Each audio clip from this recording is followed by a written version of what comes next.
చూస్తున్నారు కదా, మనకు బాగా ఆరిపోయినాయండి మిర్చి అయితే. ఇంకా మజ్జిగ మిరపకాయలు అంటారు కదా. ఇప్పుడైతే నేను ఫ్రై చేసి చూపిస్తున్నాను. నూనె బాగా వేడెక్కింది. కొద్దిగా మంట తగ్గించిన తర్వాత మిర్చి అయితే యాడ్ చేద్దాము.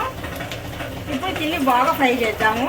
మనం ఎంతో ఇష్టమైన ఏ పప్పు చారుతో అయినా కానీ సరే, లేదంటే ఇంకా మామూలుగా పెరుగన్నంతో అయినా కానీ సరే ఈ మిరపకాయల్ని తినేయవచ్చు. చాలా చక్కగా ఇంట్లోనే మనము ఇలాంటివి పొడుగు ఉండి మిర్చి కొద్దిగా కారంగా ఉండేటివి అయితే చాలా ఎమ్మి రుచిగా ఉంటాయి.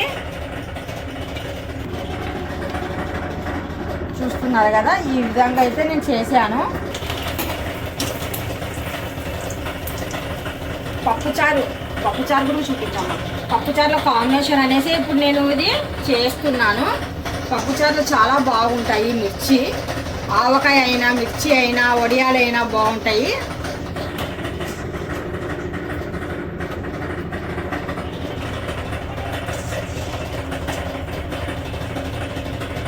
ఇప్పుడు స్టవ్ అయితే ఆపేద్దాం.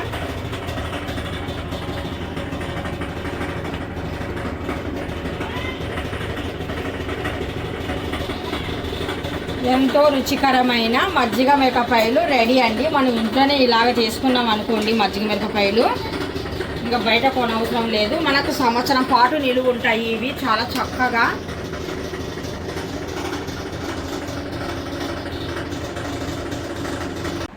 చూస్తున్నారు కదా, ఇవి అయితే రాయలసీమ నుండి తెచ్చిన మిర్చి అండి. ఇవి అయితే ఇంకా మనకు మజ్జిగ మిరపకాయలకు చాలా బాగుంటాయి. మనం ఇలాగా మంచిగా పొడువుగా అంటే వంక టింకరగా లేకుండా పొడుగున్న మిర్చీలు అయితే పేరుకోవాలి. ఇవైతే ఇంకా మనకు ఎక్కువ కారం కూడా ఉండవు. మజ్జిగ మిరపకాయలకి సూపర్.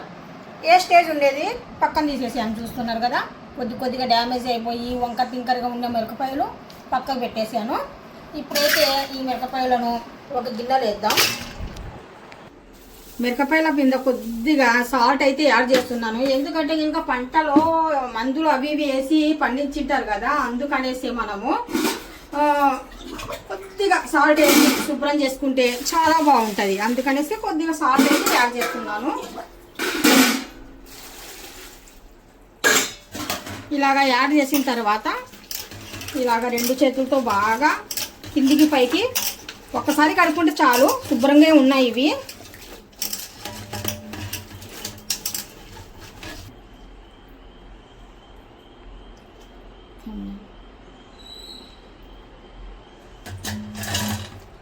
ఇలాగ హోల్ ఉన్న గిన్నెలు వేసి కొద్దిసేపు డ్రై చేద్దాం.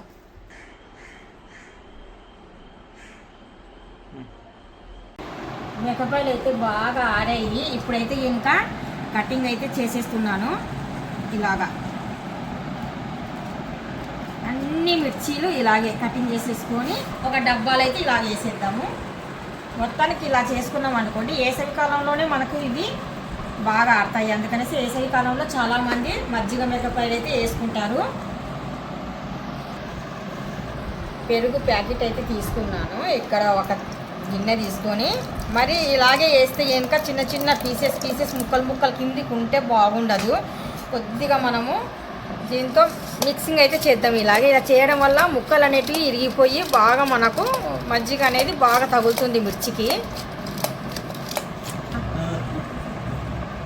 ఇప్పుడు ఇందులో కొద్దిగా మనం వాటర్ అయితే వేద్దాము. మరి పల్చగా లేకుండా వాటరు కొద్దిగా తిక్కుగానే ఉండాలి వాటరు. అందుకనేసి కొద్దిగా వాటర్ వేసేసి మళ్ళీ ఒక్కసారి ఇలాగ అయితే ఇంకా మజ్జిగ మనము పూర్వంలో చెక్కలతో ఇలాగనే మజ్జిగ చేసేవాళ్ళు పూర్వంలో. ఇప్పుడు మనకి హ్యాండ్ మిషన్ అయితే వచ్చింది. హ్యాండ్ మిషన్తో అయితే ఇంకా నేను చేస్తున్నాను. ఇలాగా చూస్తున్నారు కదా, ఇదేనండి. ఇది ఇప్పుడు పర్ఫెక్ట్గా అయితే ఇంకా మనకు మజ్జిగ చిన్న చిన్న పీసెస్ ముక్కల కిందకి ఉండదు. చూడండి, ఇలాగైతే ఇంకా పెరుగు తీసుకొని మజ్జిగ చేసాము. చూస్తున్నారు కదా, ఈ విధంగా అయితే ఇంకా మనము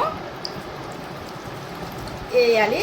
వేసిన తర్వాత మరి ఎక్కువగా వాటర్ వేసినా కానీ సరే బాగుండదు. అందుకనేసి ఎక్కువగా వాటర్ అయితే వేయొద్దు. ఇప్పుడు ఇందులో కొద్దిగా మనకు సరిపోయినట్టుగా సాల్ట్, మరీ ఎక్కువగా ఉప్పు అయితే ఇంకా బాగుండదు. ఉప్పు తిన్నట్టుగా ఉంటుంది. ఉప్పు కొద్దిగా తక్కువ ఉన్నా పర్వాలేదు, కానీ ఎక్కువ ఉన్నట్టుగా అయితే చూసుకోకండి. ఉప్పు చాలా మాత్రమే చాలు ఉప్పు అయితే ఇంకా. ఇప్పుడు ఉప్పు వేసిన తర్వాత ఒక్కసారి 2 సార్లు మనము కిందికి పైకి ఇలాగా అయితే ఇంకా చేయాలి. ఇవైతే ఇంకా మీరు సిల్వర్ దాంట్లో అయితే ఇంకా మజ్జిగ మిరపకాయలు వేయకండి. సిల్వర్ దాంట్లో ఎందుకంటే ఉప్పు మజ్జిగ కొరికేస్తుంది గిన్నెను. అందుకనేసి ప్లాస్టిక్లో జారి ఉంటుంది కదా, అలాంటి దానిలో వేసుకోవచ్చు, పర్వాలేదు. ఇలాగైతే ఇంకా కలిపేయాలి. వేసిన తర్వాత ఇప్పుడు మనము ఇందులో ఇంకా ఇంపార్టెంట్ అయినవి ఏమంటే ఇంకా ఏమైనా కారం ఉంటే పిల్లలు కూడా తింటారు కదా, అలాంటప్పుడు పిల్లలు తినేటివి కదా, ఒక్కొక్కసారి ఎక్కువగా కారం ఉన్నా కానీ సరే, కారం లేకుండా ఇంకా కమ్మగా ఉండాలంటే ఇంకా లెమన్ ఉంటుంది కదా, నిమ్మకాయలు తీసుకోండి సరిపోయినట్టుగా. అంటే 2 కావాలన్నా 3 కావాలన్నా దీనికి మన కేజీకి కొద్దిగా అయితే తక్కువ అయితే తీసాను, అంటే ఒక్కరికి ఇంకరికి ఉండేటి వల్ల తీసేసాను. ఇప్పుడు ఈ నిమ్మకాయలను కూడా ఇలాగా రసం ఉంటుంది కదా, ఈ జ్యూస్ని కూడా ఇందులోనే వేయండి. కొద్దిగా ఇలాగ వేసామనుకోండి మంచి ఫ్లేవరు. పైనుండి వచ్చేసి చెక్కలు అవసరం లేదు, చెక్కలు అయితే పాడేసుకున్నాను, నిమ్మ చెక్కలు. మామూలుగా జ్యూస్ అయితే వేయాలి కంపల్సరీగా. మంచి టేస్ట్ ఉంటుంది, పుల్ల పుల్లగా, కారం కారంగా, ఉప్పు ఉప్పుగా, సూపర్గా ఉంటుంది అనమాట. ఇలాగైతే వేయాలి.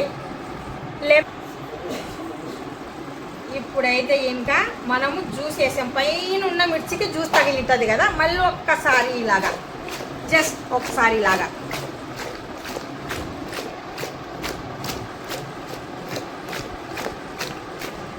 చూస్తున్నారు కదా.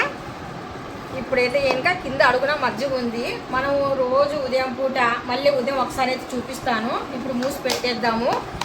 బాగా మగ్గుతాయి అన్నమాట. నైట్ అంతా వదిలేస్తే ఇలాగా మజ్జిగ అయిపోయేంత వరకు చూపిస్తాను. ఒక్కరోజు క్లియర్గా చూపిస్తాను, మార్నింగ్ చూద్దాం ఒకసారి.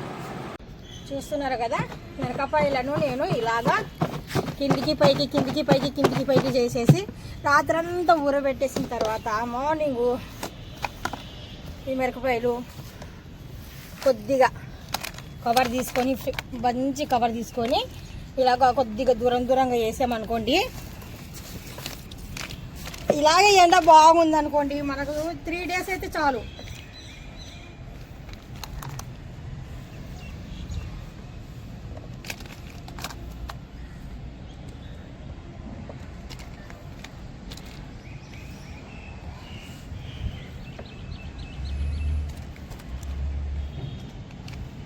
దూరంగా వేస్తే కనుక కొద్దిగా ఫాస్ట్గా మనకు ఆరుతాయి అన్నమాట.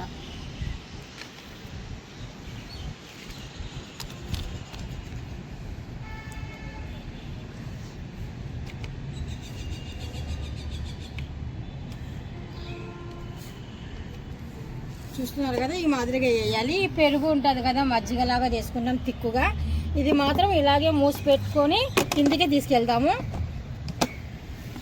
ఇవైతే ఇలా వదిలేద్దాము. ఒక రాయి పెట్టేసాం అనుకోండి, నీట్గా కవర్ లేకుండా బాగా ఆరిపోతాయి. ఇలాగ మనం ఒక 3 days వరకు ఇంకా ఇదే పని.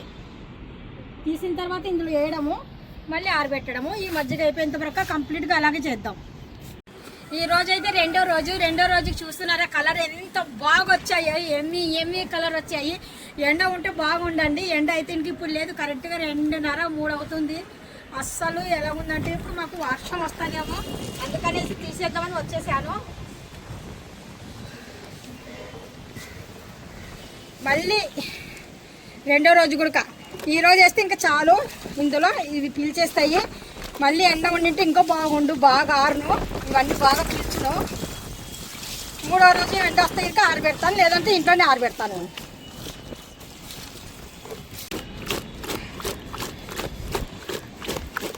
చూస్తున్నారు కదా, ఇంకా మజ్జిగ మొత్తంకి లాగేసింది. ఇంకా సాయంత్రం వరకు అలాగా ఆరిపోతే ఇంకా బాగుండు. కలర్ అయితే ఎమ్మిగా వచ్చాయి కదా, ఇలాగ పర్ఫెక్ట్గా చేయాలి. అయిపోయింది. మళ్ళీ 3వ రోజు రేపు ఎండ ఉంటే ఆరబెడతాను.